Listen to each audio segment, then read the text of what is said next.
అధికంగా బొగ్గుని ఉత్పత్తి చేస్తున్న జిల్లా తీసుకుంటే భద్రాద్రి. ఇక్కడ చూడండి, ఇక్కడ బొగ్గుని అధికంగా వెలికి తీస్తున్న జిల్లా భద్రాద్రి. నాణ్యమైన బొగ్గు అధికంగా తీసుకుంటే మనకు పై జిల్లా.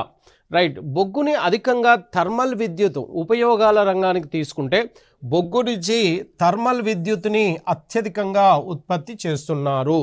అంటే తర్వాత థర్మల్ విద్యుత్కు, తర్వాత ఇనుము ఉక్కు పరిశ్రమకు, రైల్వే పరిశ్రమ, గృహరంగ సంబంధ ఇంధనాలుగా కూడా వినియోగిస్తారు.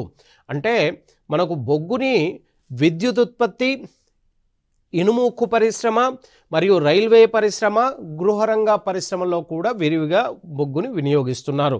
తెలంగాణలో ఈ బొగ్గుని సింగరేణి బొగ్గు అనే పేరుతో సింగరేణి క్యాలరీస్ కంపెనీ లిమిటెడ్, దీని యొక్క